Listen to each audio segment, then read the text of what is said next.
but it didn't matter. By the end of it, markets did come off and close lower. We've got earnings coming in, streaming in actually now, picking up pace. Wonderla Holidays reported numbers, and I've got Arun K. Chittilapalli, Managing Director at Wonderla Holidays, joining us to take some questions. And numbers look super strong actually. So profit after tax is up 86% and sales are up 26 odd percent or so. There's a, I think, 40% growth in EBITDA, about 15 crores compared to 11 odd crores or so. Arun, good morning. Good to have you with us here. Could you just talk to us about the results? Why are they so strong? I mean, not that anyone minds, but if you could explain the numbers. So we've had a pretty good quarter. Part of it because last year the Q2 was pretty weak, and so we've seen a pretty nice bump in our footfalls. So our footfalls have grown by roughly about 7.5% to 8%, and on top of that we had taken a price hike at the beginning of the year, so that compounded it, and roughly we've seen a top line growth of roughly 25%, like you said. And another contribution to that came from the non-ticketing revenue, which has also grown quite strongly. I think it has grown by over 40% compared to last year. So we've tweaked our offering a little bit in our non-ticketing revenue segment. Like we've added new restaurants, we have new ways to spend money in the park. So all that is kind of kicking in, and that's helped us to bolster our non-ticketing spends as well. And so that's what you're seeing in terms of our performance. No, so you're saying it's mostly all footfall led, increase in footfall. Yes, it's a mostly increase in footfall. Yeah.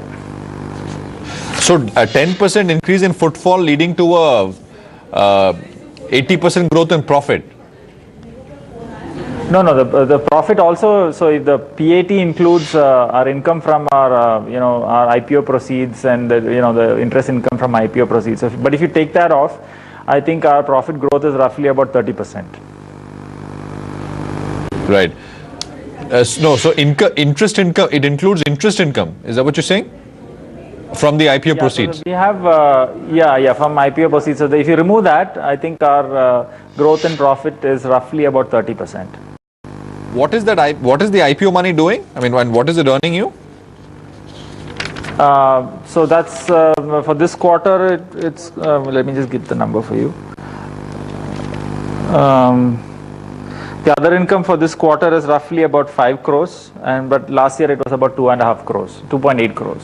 So that about 2.5 crores extra for this year, for this quarter. Sorry. Right. So but what is it? It's parked in FDs. What is it doing?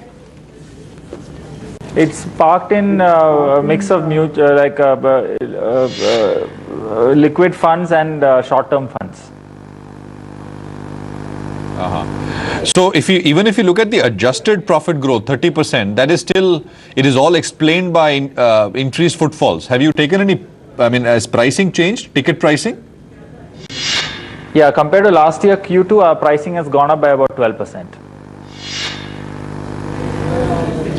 When did you take the pricing change, or is it just a mix? I mean, when did this happen, the change?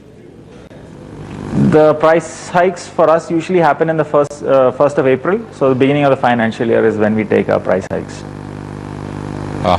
Is the quarter, the second quarter, how does it sit in terms of seasonality each year?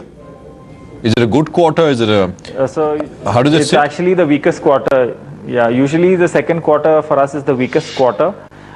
So another explanation to that footfall bump should be that people are preferring to come on less crowded days. So we're seeing some corporates moving their trips to off-peak season to kind of mitigate the crowd because our parks are pretty crowded during the season. So maybe that's also have a small part to play in it.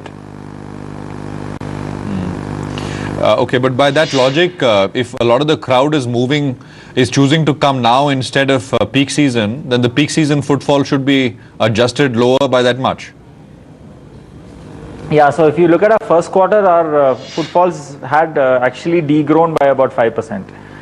So, and we feel that some of that footfall has kind of come back to us in Q2. So that's probably the reason why seeing a nice bump in our footfalls. You said footfalls are up about 12%, is it? 8% for this quarter. 8% year on year. Year on year, yes. Okay, okay. Any other highlight, any other sort of investments you're making in the parks, any additional update there which you'd like to share with us? Yeah, so we are, our next amusement park project will be operational in Hyderabad from the first quarter of FY17. So, and we are expecting a revenue of roughly 65 crores from that project in year one. And so next year we can see a pretty nice bump in our revenues from that project also going forward. Okay, so basically for April you will begin the Hyderabad park, and you said first year full revenue should be about 65 crores. Roughly, yes. That's what we are projecting. Right. Same kind of margin, same kind of pricing?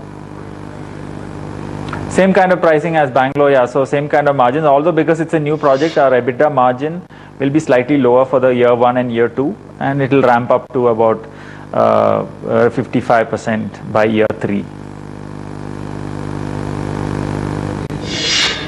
Okay, okay.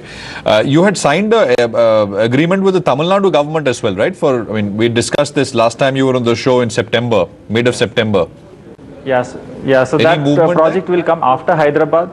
Yeah, so we are in the process of acquiring land over there in Chennai. So we hope to complete that by April or May of the next financial year, and we will we will start construction on that project only next financial year onwards. So we will see some capex going towards that next year onwards. Okay, okay. Thanks very much. Arun, appreciate you joining in with that perspective. Good luck. Let's just take a very quick break here. We'll just come back in two. We'll look at markets in some detail.